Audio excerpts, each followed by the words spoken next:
Taxi Presse avec mes confrères qui sont en studio. Abi Alpha Isotou. Abi, bonjour. Bonjour confrère, bonjour auditeurs de Taxi FM. Vous allez bien? Ça va? On rend grâce à Dieu. Ouais. Parfait. Bonjour Ferdinand Aïdé. Bonjour Eric et bonjour à tous les auditeurs. Merci. Oui, merci d'être avec nous ce matin.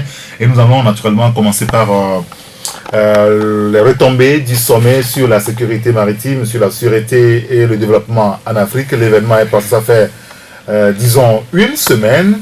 Et nous sommes à l'heure du bilan et beaucoup de choses se disent dans la presse. Quand nous prenons par exemple le journal, non, pas l'Éveil, c'est vrai qu'on va en arriver, mais Togo Réveil qui évoque le sommet, et donc Lomé qui donne son nom à l'historique charte sur la sécurité maritime.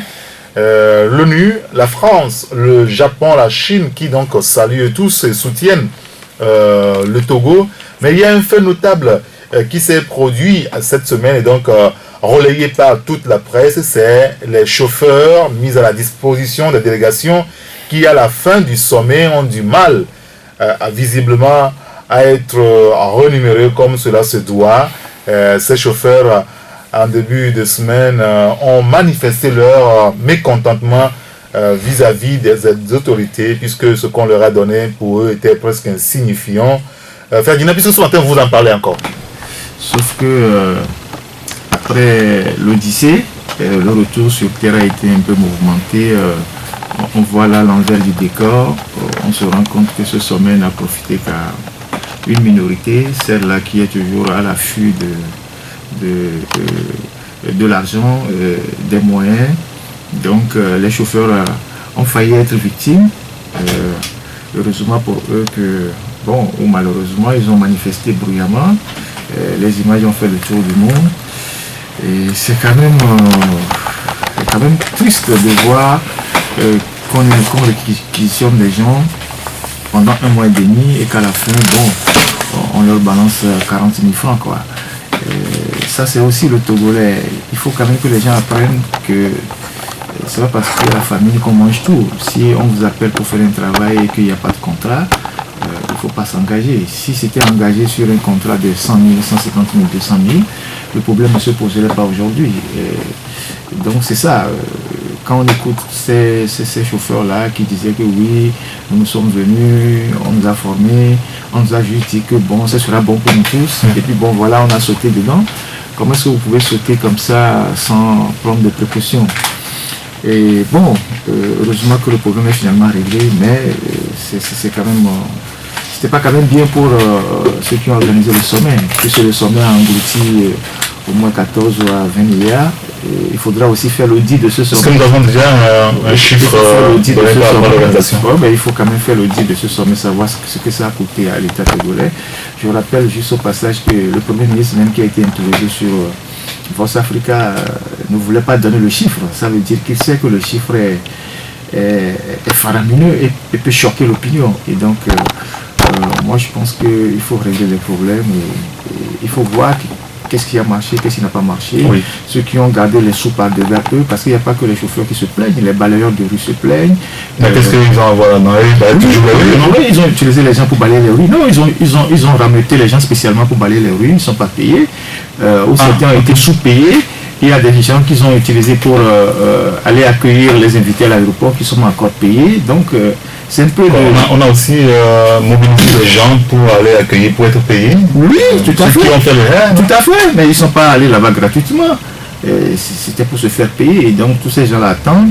Donc, tous ces individus, ces personnalités qui ont créé des sociétés circonstancielles pour avoir ces petits marchés-là, je crois qu'il faudra les interpeller pour que bon, l'argent aille vraiment aux bénéficiaires.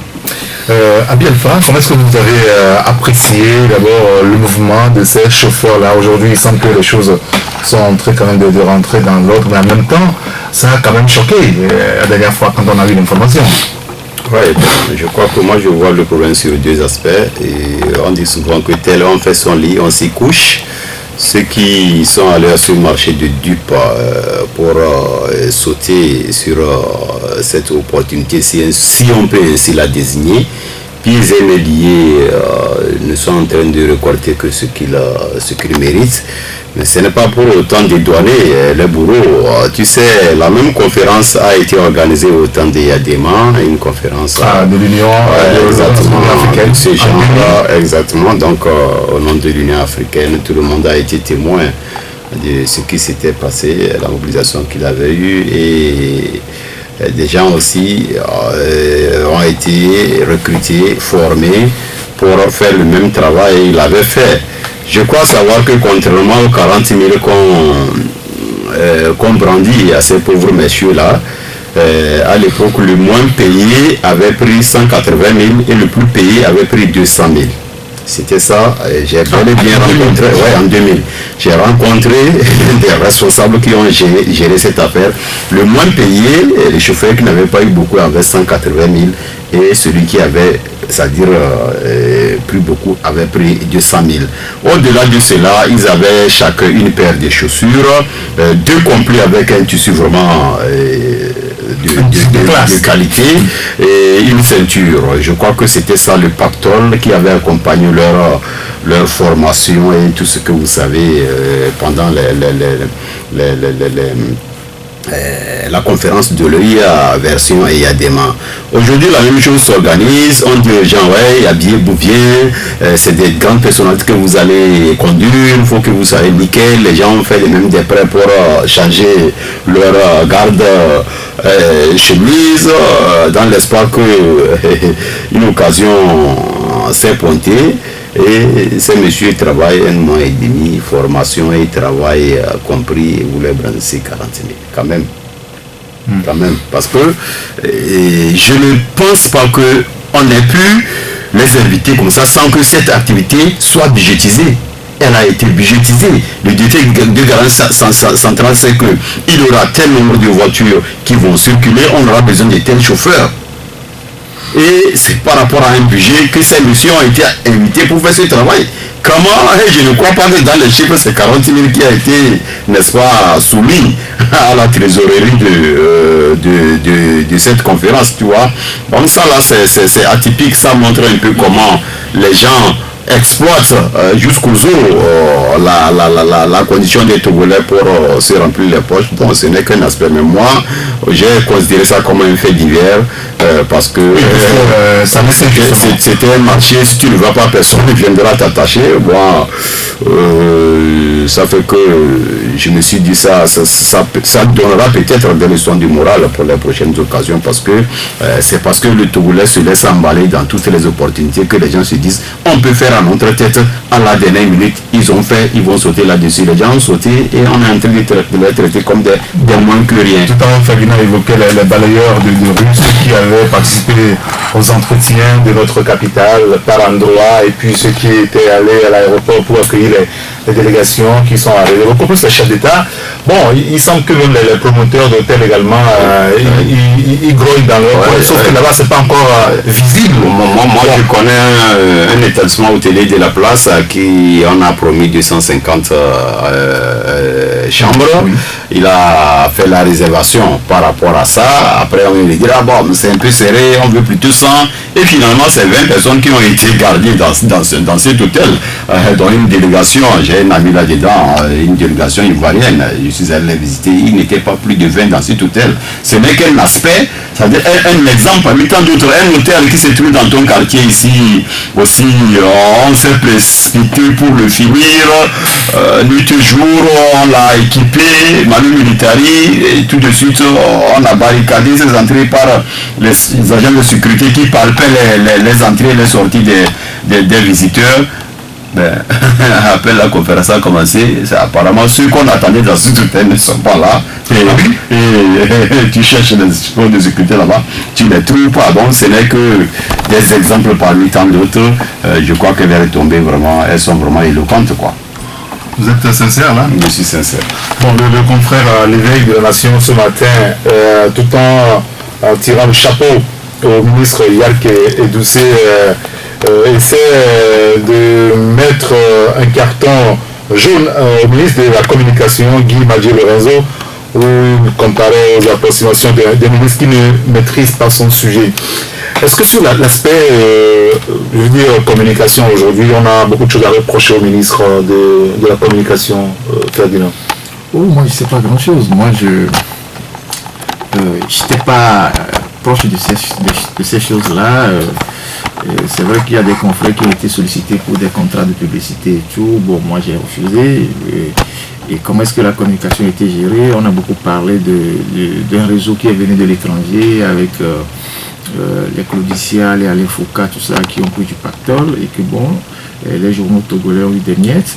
Maintenant, sur le plan même de la visibilité de la communication en général, on sent bien que bon, ce n'était pas vraiment du professionnalisme. Bon, maintenant, il faut situer les responsabilités. Quelle est l'enveloppe qui a été mise à la disposition du ministre de la communication? Comment ces sous ont été gérés? Quelle a été la clé de répartition? Pourquoi il avait été dit qu'il faut acheter un quart de reportage, par exemple, à la TVT, et certains ont refusé, sont allés louer ça ailleurs, alors que le prix de la location pouvait servir à acheter ce quart-là, et donc ça devait être un acquis pour la TVT. Pourquoi il y a eu tout ça? Qui sont ceux qui ont créé les petites sociétés pour fabriquer les badges, les facturer et tout? Bon, c'est aux organisateurs maintenant de faire le point financier avec... C'est pour ça que vous parlez de notre acquis de la chauffeur, véritablement? Oui, de mon point de vue, quand on met autant d'argent du contribuable dans une affaire comme ça, il faut chercher à faire les comptes. Autrement, c'est quoi? C'est la cour du roi Pétou où chacun vient se servir et repart. Je crois qu'il faut faire... En même temps, il y a la cour des comptes qui va faire son travail. Cette cour des comptes est tétraplégique, elle n'a jamais travaillé au Togo. Et je crois qu'il faut arrêter de...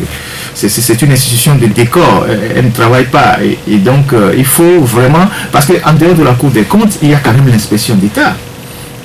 Qui s'occupe des finances, qui essaie de voir. On ne peut pas débloquer de l'argent du ministère de l'économie, du trésor, pour faire ce sommet et ne pas faire des comptes aux citoyens. Je vous l'avais dit que beaucoup d'opérateurs économiques ont été privés pour organiser ce sommet. Les gens qui avaient des factures qui traînaient au trésor, soit parce qu'ils ont livré des choses à l'État, ou soit ils ont fait des travaux, ils attendaient que l'État les paye pour qu'eux aussi leur boîte tourne. Tous ces gens-là ont dû attendre. On leur a dit, revenez après le sommet. Aujourd'hui, après le sommet, est-ce qu'il y a de l'argent dans les caisses pour payer ces gens-là? Or, ces gens ont aussi des obligations vis-à-vis des banques. Ils ont des obligations vis-à-vis de leurs employés. Ils ont des charges. Donc, moi, je pense qu'on ne peut pas faire un sommet comme ça et après dire aux citoyens, bon, il n'y a rien à signaler, circuler, comme si rien n'était. Il faut au moins faire le point aux Togolais. Et les voitures qui ont été achetées, combien de voitures ont été véritablement achetées? Quel sera aujourd'hui le sort de ces voitures-là? Parce qu'il ne faut pas que demain on soit dans la circulation, on voit des maîtresses de la minorité commencer par utiliser les Chrysler, les Benz Berlin, parce qu'entre-temps, des gens se sont entendus entre eux pour les liquider à moitié prix. On se souvient bien qu'après le sommet de l'OUA Lomé ici au temps des Yadema, les voitures qui avaient été servies à l'époque, c'était les Laguna, ont été bazardées aux uns aux autres. Donc tout le monde circulait à Laguna Lomé. Donc il faut vraiment qu'on essaie de voir. Parce que si c'est des acquis, il faut qu'on sache que c'est des acquis. Si demain il y a un autre sommet, qu'on ne débloque plus de l'argent pour acheter encore. De toute façon, l'année prochaine, on annonce un sommet Afrique-Israël, donc que tout va accueillir. Forcément, ces matériels qui sont acquis là vont servir à ça aussi, prochainement. Nous osons quoi. Tu sais, moi, par rapport à ce sommet, moi, je pense que c'était une occasion quémandée pour se faire une image. Parce que c'est vrai que... Marketing politique. Ouais, ça c'est clair, ça c'est clair. Cela, tu sais, l'exemple qui dénote le plus, c'est la façon dont la communication a été gérée. Vous savez comment c'est Chine, l'État peine à avoir 100 millions de francs CFA pour donner à tous les journalistes togolais, je veux parler du privé, par an comme aide de l'État à la presse. Bien que ce soit budgétisé, c'est difficilement que l'État arrive à réunir ça pour remettre aux Togolais. Parce qu'à un moment donné, ils sont conscients qu'il faut faire une compensation. Et je ne refuse pas. Actuellement, on est déjà largement, c'est-à-dire au-delà du durée dans lequel on donne ça. Tu sais, moi je me dis que pendant qu'on trouve difficilement 100 millions pour donner à toute la presse togolaise, on a dû trouver à pas moins plus d'1 milliard pour gérer la communication pour cet événement-là. Et comme ils disent que c'est la communication internationale qui a pris la plus grande partie du pactole. Ça fait problème parce que il y a quand même des journalistes qui ont accompagné cette histoire-là depuis le début. Depuis que nous on disait que c'est un faux rendez-vous.